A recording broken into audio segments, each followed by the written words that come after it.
Friends, आज जो topic हम डिस्कस करने जा रहे हैं वो है ब्रेस्ट फीडिंग। अब ब्रेस्ट फीडिंग ऐसी चीज़ जो कि नेचुरल है और हर मदर को अपने बच्चे को ब्रेस्ट फीड करनी चाहिए। और ये नॉलेज ऑलमोस्ट हर आदमी को है आज के दिन कि ब्रेस्ट मिल्क एक कंप्लीट न्यूट्रिशन है। दूध, माँ का दूध अपने आप में एक संपूर्ण आहार है। फिर भी अगर हम ये देखें कि ओवरऑल अगर अपनी कंट्री में लगभग 60% मदर्स ही हैं जो कि अपने बच्चे को एक्सक्लूसिवली ब्रेस्ट फीड करा पाती हैं और 40% नहीं करा पाती। ऐसा नहीं है कि अवेयरनेस नहीं बढ़ी सोसाइटी में। पिछले 20 सालों में सरकार के एनजीओज़ की अवेयरनेस प्रोग्राम्स के ज़रिए अब लगभग हम 60% तक तो पहुंच गए हैं, पर फिर भी बहुत सारी मदर्स हैं जो अपने बच्चे को 6 मंथ्स तक एक्सक्लूसिव ब्रेस्ट फीडिंग नहीं करा पाती। तो आज हम इस टॉपिक में समझेंगे सबसे पहले तो ब्रेस्ट फीडिंग के एडवांटेजेस क्या क्या हैं। दूसरा, ब्रेस्ट फीडिंग के रिगार्डिंग हमारी डिफरेंट एसोसिएशंस की गाइडलाइंस क्या हैं। तीसरा, हम समझेंगे कि करेक्ट टेक्निक क्या होती है ब्रेस्ट फीडिंग की। और चौथा, हम समझेंगे कि ब्रेस्ट फीडिंग में आने वाली क्या क्या डिफ़िकल्टीज़ हैं और उनको कैसे ओवरकम किया जाए। तो सबसे पहले हम समझते हैं एडवांटेजेस ऑफ ब्रेस्ट फीडिंग। तो एडवांटेजेस ऑफ ब्रेस्ट फीडिंग में सबसे पहले तो बच्चे को क्या एडवांटेजेस हैं। एक तो सबसे इंपॉर्टेंट है कि बच्चे को नेचर का बनाया हुआ दूध, अपनी खुद की मदर का दूध मिलता है। और जो ये दूध माँ की बॉडी में बनता है ये मिलियंस ऑफ ईयर की इवोल्यूशन से बना है, यानी कि सैकड़ों साल लगे हैं। उसके बाद जाके ये जो कंपोजिशन है ब्रेस्ट मिल्क की ऐसी बनी है जो कि ह्यूमन बेबी को सबसे अच्छे से सपोर्ट करती है। अगर आप गाय का दूध देखें तो गाय का दूध गाय के बच्चे के अनुसार बना है। अगर आप भैंस का दूध देखें तो भैंस के बच्चे के अनुसार बना है। जितने भी जानवर हैं जैसे गाय भैंस हैं, इनकी ग्रोथ बहुत फास्ट होती है, 1-1.5 साल में बड़े जानवर बन जाते हैं। तो इनकी मदर के मिल्क में, काऊ और बफलो के मिल्क में हाई अमाउंट ऑफ प्रोटीन होता है। और जब यही मिल्क हमारे बच्चों को दिया जाता है तो ये बहुत सारी प्रॉब्लम्स, स्पेशली एलर्जीज पैदा करता है। तो सबसे पहली तो है कि हम स्पीशीज स्पेसिफिक मिल्क ले रहे हैं। दूसरी इंपॉर्टेंट चीज़ है, अगर हम बच्चे की ग्रोथ को मॉनिटर करें, उसका वेट, उसकी हाइट नापें, तो मदर मिल्क पे सबसे अच्छी बच्चे की ग्रोथ होती है। अगर हम बच्चे की ब्रेन की बात करें तो बच्चे की ब्रेन की डेवलपमेंट, कुछ ऐसे मॉलिक्यूल्स होते हैं DHA वगैरह जो केवल मदर मिल्क में देखने को मिलते हैं और उसके कारण बच्चे की ब्रेन की ग्रोथ अच्छी होती है, उसके IQ पॉइंट्स बढ़ जाते हैं। ये देखा गया है कि अगर केवल माँ का दूध पिलाया जाए शुरू के महीनों में तो बच्चे के IQ पॉइंट 2 to 4 पॉइंट्स बढ़ सकते हैं। और जब मैं पेरेंट्स से बात करता हूँ तो मैं उसको ऐसे समझाता हूँ कि सपोज आपके बच्चे के 2 to 4 पॉइंट्स बढ़ गए IQ के, तो जब बच्चा कभी बड़ा होकर कोई जॉब करेगा, कोई कॉम्पिटिटिव एग्जाम देगा, तो उसको क्लियर करने के चांसेस कई गुना बढ़ जाते हैं और तब वो इस बात को समझ जाते हैं। फिर अगर उसका हमारी बॉडी के आंतों पर असर देखें तो माँ का दूध आराम से डाइजेस्ट हो जाता है और उसमें सॉफ्ट स्टूल्स बनते हैं बच्चे के। जबकि अगर एनिमल मिल्क की बात की जाए तो जो बच्चे टॉप मिल्क लेते हैं, एनिमल मिल्क लेते हैं, उनमें हार्ड एंड कॉन्स्टिपेटेड स्टूल्स होते हैं। मदर के मिल्क किडनीज पे बहुत कम लोड डालता है बच्चे की। इसके अलावा बच्चे की बोन्स एंड मसल की ग्रोथ भी माँ के दूध में बेटर होती है। तो ये तो है बॉडी के फिजिकल एस्पेक्ट पे क्या क्या फ़ायदा होता है। इसके अलावा बच्चे और माँ की इमोशनल बॉन्डिंग बहुत अच्छी होती है। अगर बच्चा केवल माँ का दूध पिएगा और माँ उसको लगातार अपने पास रखेगी तो माँ और बच्चे का इमोशनल बॉन्ड बनता है। फिर अगर हम बात करें आजकल होने वाले एलर्जीज़ की, तो हम देख रहे हैं एलर्जीज़ कई गुना बढ़ गई हैं। अस्थमा है, स्किन एलर्जीज़ है, नज़ला है। तो इन एलर्जीज़ के होने के चांस भी मदर मिल्क पे बच्चे में बहुत कम होते हैं। इसके अलावा सबसे जो इम्पोर्टेंट फ़ायदा है मदर मिल्क का वो है बच्चे की इम्यूनिटी। ये देखा गया है कि जो बच्चे माँ का दूध पीते हैं उनमें डायरिया के चांसेस, निमोनिया के चांसेस, ईयर इन्फेक्शन के चांसेस, गला खराब होने के चांसेस कई गुना कम हो जाते हैं। क्योंकि माँ का जो दूध है उसमें बहुत सारे immune factor like antibodies, macrophages, बहुत सारे लाइव सेल्स होते हैं जो कि बच्चे को एक इम्यूनिटी प्रोवाइड करते हैं और बच्चा बीमार नहीं होता। तो ये तो हुए बच्चे में होने वाले एडवांटेजेस। अब अगर हम माँ की बात करें तो माँ के लिए भी माँ का दूध बहुत अच्छा है अगर वो अपने दूध को बच्चे को पिलाती है। एक बड़ा बेनिफिट है कि इंडिया में जो ब्रेस्ट कैंसर कम है कंपेयर टू फॉरेन कंट्री, उसका एक बड़ा कारण है कि यहाँ पे मदर अपने बच्चों को ब्रेस्ट फीड कराती हैं। तो ब्रेस्ट फीडिंग माँ के स्तन में कैंसर होने के चांसेस काफ़ी कम कर देता है। फिर जो यूट्रस होता है, जो बच्चेदानी, वो बहुत जल्दी इन्वॉल्यूट होता है। हेमरेज के चांसेस पोस्टमार्टम काफ़ी कम हो जाते हैं अगर मदर अपने बच्चे को दूध पिलाए। इसके अलावा फैमिली को भी बहुत बेनिफिट्स हैं क्योंकि ये एक सेफ आहार है, डायरेक्टली मदर की बॉडी से आ रहा है, इसमें किसी प्रिपरेशन की ज़रूरत नहीं है। तो पूरी फैमिली के लिए इकोनॉमिकल है। मदर को टाइम बचता है क्योंकि डायरेक्टली अपने बच्चे को दूध पिला सकती है। 37 डिग्री पे माँ की बॉडी से बच्चे की बॉडी में फीड ट्रांसफ़र होता है। तो फैमिली के ऊपर इकोनॉमिकल बर्डन कम होता है अगर मदर फीड अपना फीड कराए तो। और बड़ा इंपॉर्टेंट है कि ये एक तरह का फैमिली प्लानिंग में भी हेल्प करता है, क्योंकि जब तक मदर ब्रेस्ट फीड करती है उसके दोबारा कंसीव करने के चांसेस बहुत कम होते हैं। तो ये तो हमने समझ। इसके अलावा भी बहुत सारे हर बॉडी ऑर्गन पे बच्चे के इम्पैक्ट्स हैं और बहुत सारी चीज़ें हमें और भी समझनी है।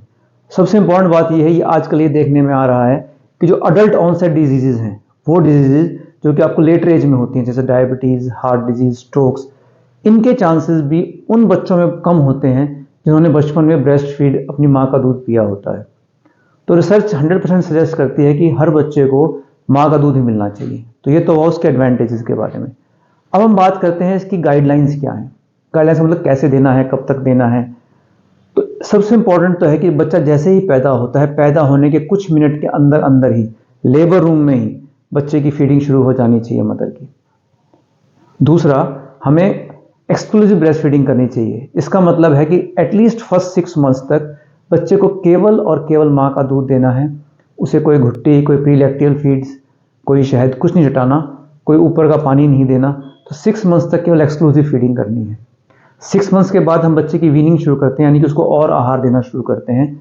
और मदर फीड कम से कम 2 साल तक बच्चे की कंटिन्यू होनी चाहिए। तो ये हुई guidelines regarding the mother feeding.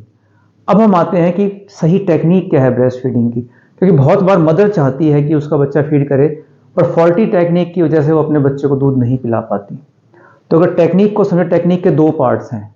एक तो बच्चे को उन्होंने होल्ड कैसे करना है मदर ने, और सेकेंडली बच्चा माँ की छाती से कैसे अटैच होता है। तो हम पहले बात करते हैं कि कैसे बच्चे को होल्ड कैसे करना है। तो इसके लिए मैं मरीज को 4 स, हिंदी के स से समझाता हूँ। पहला स, बच्चा सीधा होना चाहिए, यानी कि बच्चे का हेड, शोल्डर, स्पाइन एक लाइन में, बच्चा ऐसे टेढ़ा मेढ़ा नहीं होना चाहिए, बच्चा सीधा पकड़ा होना चाहिए मदर ने।